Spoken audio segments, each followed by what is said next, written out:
오늘 우리에게 주시는 하나님의 말씀은 고린도전서 12장 12절로부터 27절까지 말씀입니다. 제가 가진 신약성경 278면입니다. 이 기록된 계시의 말씀을 봉독할 때 살아계신 하나님의 음성을 들으실 수 있기를 바랍니다. 하나님의 말씀입니다. 몸은 하나인데 많은 지체가 있고 몸의 지체가 많으나 한 몸임과 같이 그리스도도 그러하니라.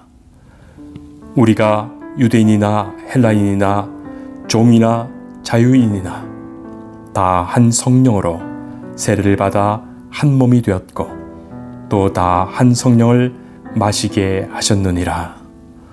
몸은 한 지체뿐만 아니요 여럿이니 만일 발이 이르되 나는 손이 아니니 몸에 붙지 아니하였다 할지라도 이로써 몸에 붙지 아니한 것이 아니요 또 귀가 이르되 나는 눈이 아니니 몸에 붙지 아니하였다 할지라도 이로써 몸에 붙지 아니한 것이 아니니 만일 온 몸이 눈이면 듣는 곳은 어디며 온 몸이 듣는 곳이면 냄새 맡는 곳은 어디냐. 그러나 이제 하나님이 그 원하시는 대로 지체를 각각 몸에 두셨으니 만일 다 한 지체뿐이면 몸은 어디냐. 이제 지체는 많으나 몸은 하나라. 눈이 손들어 내가 너를 쓸데없다 하거나 또한 머리가 발더러 내가 너를 쓸데없다 하지 못하리라. 그뿐 아니라 더 약하게 보이는 몸의 지체가 도리어 요긴하고 우리가 몸에 덜 귀히 여기는 그것을 더욱 귀한 것들로 입혀주며 우리의 아름답지 못한 지체는 더욱 아름다운 것을 얻느니라. 그런즉 우리의 아름다운 지체는 그럴 필요가 없느니라. 오직 하나님이 몸을 고르게 하여 부족한 지체에게 귀중함을 더하사 몸 가운데 분쟁이 없고 오직 여러 지체가 서로같이 돌보게 하셨느니라. 만일 한 지체가 고통을 받으면 모든 지체가 함께 고통을 받고 한 지체가 영광을 얻으면 모든 지체가 함께 즐거워하느니라. 너희는 그리스도의 몸이요 지체의 각 부분이라. 아멘. 성도 여러분, 한 주간도 하나님의 은혜 가운데 지내셨습니까? 주의 도우심과 주께서 함께 하시는 은혜가 삶 속에 충만하시기를 축복합니다.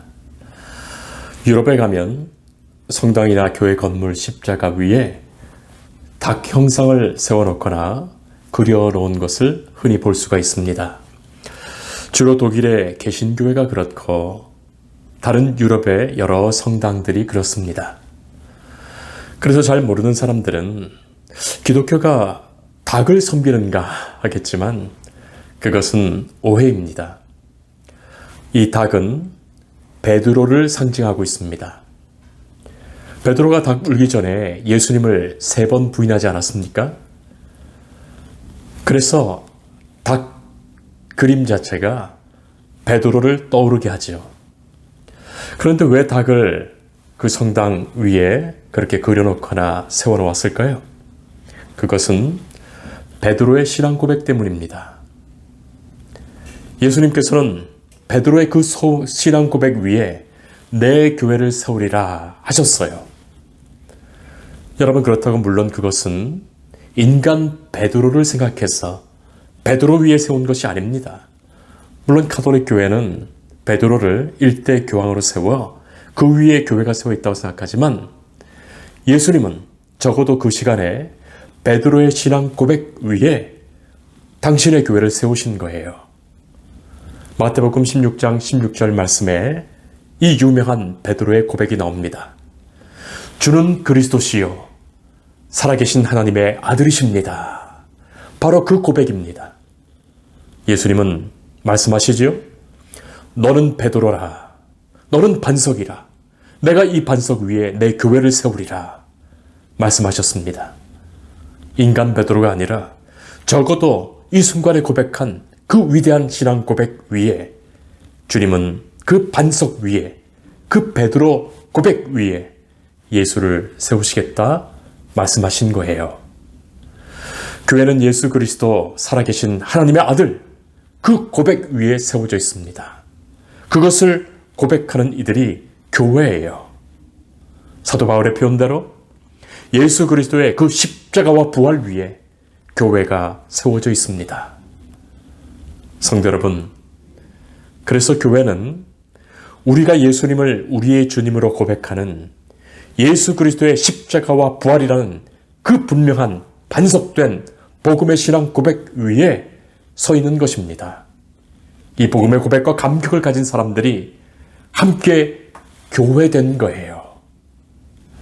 감리교의 창시자인 웨슬리 목사님의 유명한 일화가 있습니다. 웨슬리 목사님이 하루는 꿈을 꾸었는데 그 꿈 속에서 천국 문 앞에 이르렀던 겁니다. 천국 문 앞에서 수위를 보고 있는 천사를 만나게 되고 그에게 이렇게 묻게 됩니다. 나와 더불어서 이 영광스러운 복음 운동을 펼쳤던 우리 감리교 교인들이 이곳 천국에 얼마나 와 있습니까? 천사는 잠깐 기다리라고 한 뒤에 그 천국 들어온 명부를 한참을 이렇게 뒤져보더니 죄송합니다만 감리교인이 한 명도 없네요 하더랍니다. 그래서 목사님이 깜짝 놀라서 아니 그러면 칼빈의 교리를 강조하던 장로교인들은 얼마나 와 있습니까? 천사는 또 한참을 그 명부를 뒤져본 후에 죄송합니다. 장로교인도 한 명도 못 들어왔습니다. 자, 그래서 웨슬리 목사님은 큰 실망을 하죠. 아무래도 이 종교개혁이 대단히 잘못되었나 보다. 그렇다면 천주교인들은 여기 다 들어와 있습니까? 그렇게 묻습니다. 그 말에 천사가 천주교인도 아무도 못 들어왔습니다. 웨슬리 목사님은 너무나 이상해서 아니 그러면 도대체 누가 천국에 들어왔단 말입니까? 그렇게 물었습니다. 천사가 대답합니다. 예수 그리스도를 믿고 그를 영접한 사람, 성령으로 거듭난 사람만이 여기 있습니다. 성도 여러분, 그렇습니다. 교회는 예수 그리스도를 주로 영접하고 그의 십자가와 부활을 믿고 성령의 역사로 거듭난 이들의 그 신앙 위에 세워진 겁니다. 이 신앙 고백 위에 우리 주님께서 예수님께서 교회 세우셨습니다. 자, 그런데 성경은 여기서 한 발 더 나아가고 있습니다. 교회는 예수님, 그분 그 자체이시다. 그렇게 선언하지요. 교회는 예수님의 몸이시다. 교회가 예수님이시고 교회가 예수님의 구체적인 몸이라고 표현하고 있습니다. 그리고 너희는 그리스도의 몸의 지체다 말씀하세요. 여러분, 이 얼마나 놀라운 선언입니까? 우리는 우리가 모여서 교회를 세우는 줄 알았는데 우리가 교회를 개척하고 건물을 세워서 그곳에서 예배드리면서 우리가 교회되었다고 생각했는데 그것이 아니죠. 교회는 예수님 그분 자체이시고 교회는 예수님의 몸이시며 우리가 그분의 몸에 지체되었다니 말이죠. 성경에 나오는 가장 강력하고도 구체적인 교회의 정의가 주님의 몸된 교회입니다. 우리가 주님의 몸 되었다는 것입니다. 성도 여러분, 주님의 몸된 교회, 저는 언제나 내가 주님의 몸 되었다는 그 감격을 잃지 않으려 합니다. 여러분, 몸이라는 것이 얼마나 구체적인 표현입니까? 여러분, 우리의 몸을 생각해 보세요. 몸 되었다는 것이 얼마나 구체적이며 그리고 감격스러운 말입니까?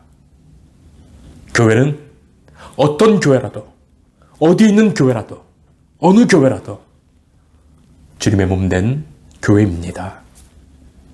성도는 누구라도 지체되어 주님의 그 몸을 이루고 있습니다.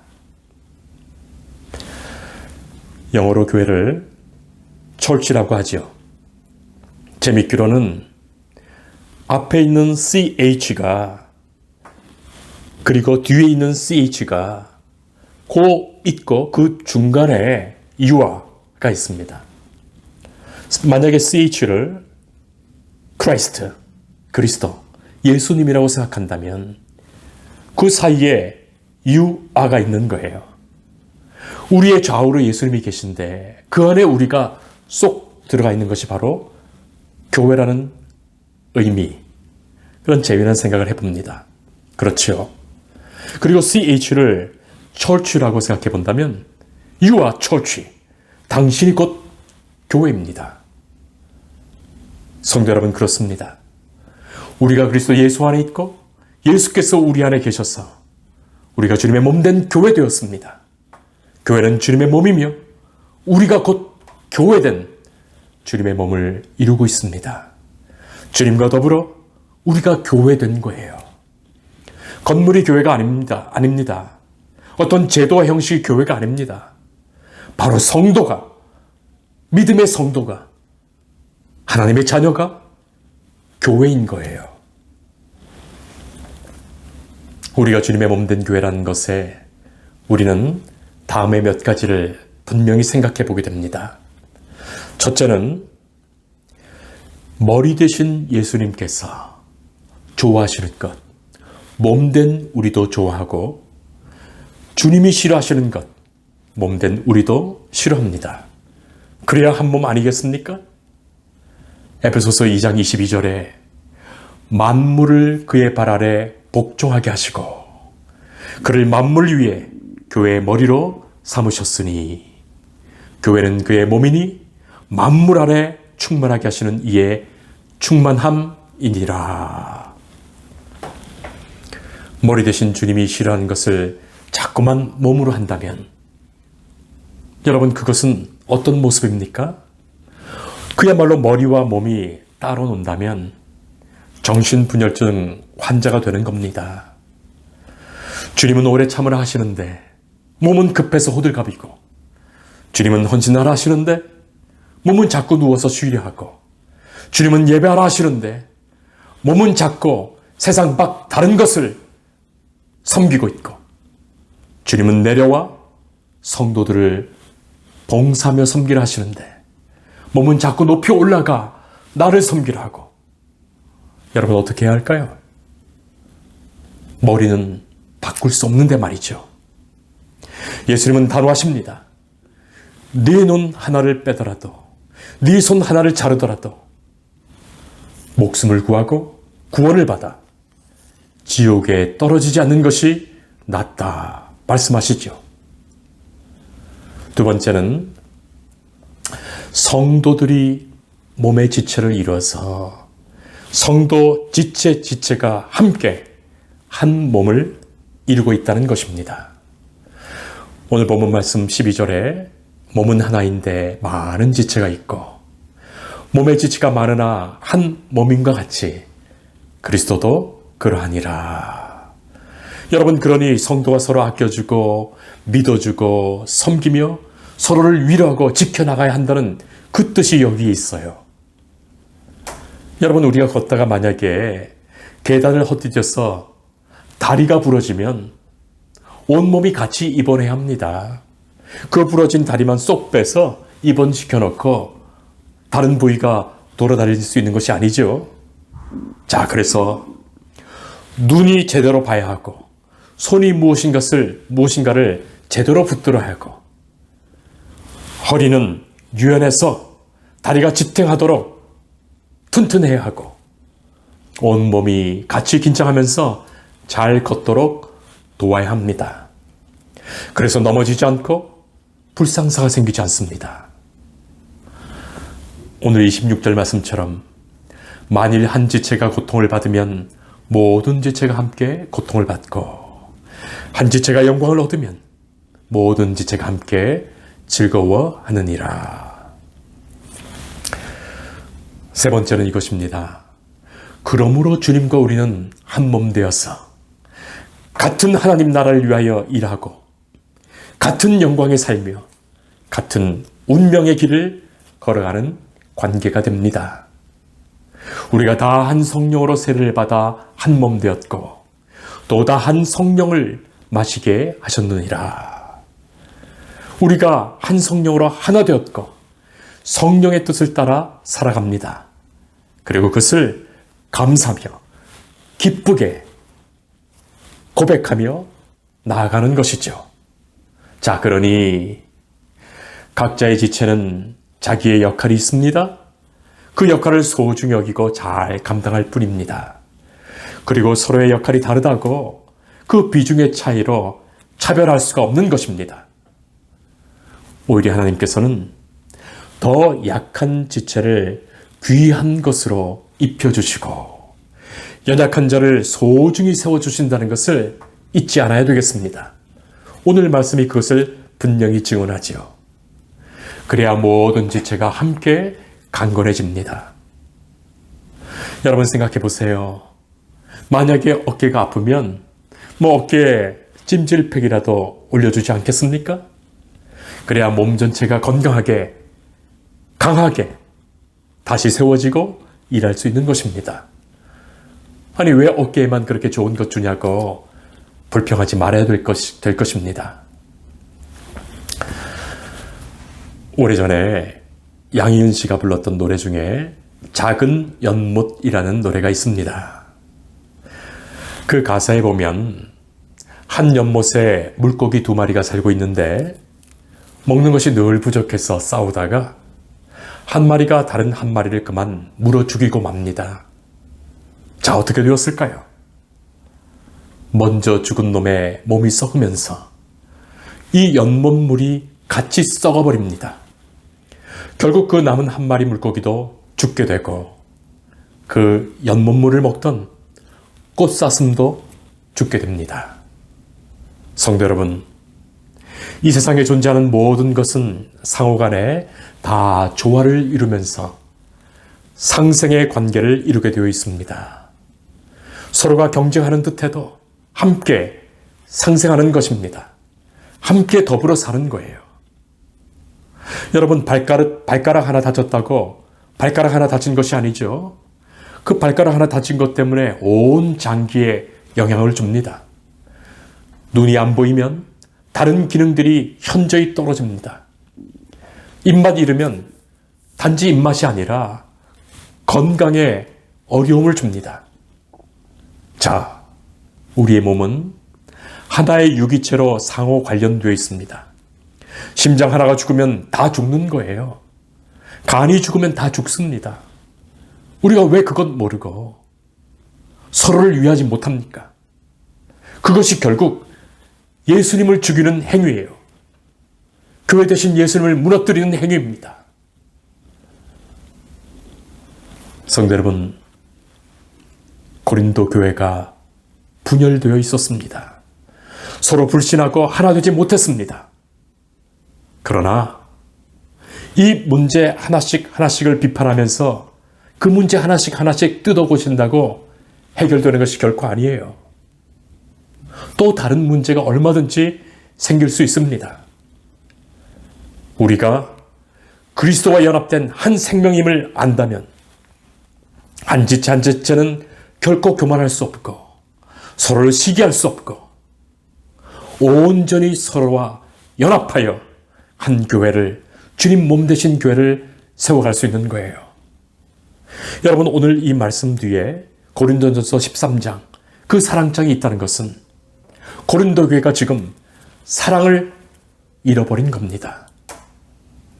다 한 성령으로 세례를 받아 한 몸 되었고 또 다 한 성령을 마시게 하셨느니라. 우리가 예수 그리스도로부터 세례를 받았습니다. 주님 주시는 살과 피의 그 성찬을 받았습니다. 주님의 살과 피를 먹고 마시는 것, 다 한 성령을 마신 것이다. 그러니 우리는 다 한 피 받아 한 몸 이루었다 선언하십니다. 우리가 한 몸이에요. 한 피를 이루었어요. 피가 통하는 거예요. 네가 죽고 내가 산다는 것은 공상당의 논리죠. 있는 사람의 것 빼앗아서 없는 사람 준다는 것 또한 그런 논리입니다. 그것은 철저히 유물론적 사관입니다. 빼앗긴 사람은 결국 기쁘지 않습니다. 그리고 반드시 복수하게 되어 있습니다. 그리고 빼앗은 사람도 결코 감사하지 않아요. 마땅히 빼앗을 것 빼앗았다고 생각하는 것이죠. 오직 사랑만이, 오직 은혜만이 서로를 세워갑니다. 바로 그것이 예수님의 말씀이에요.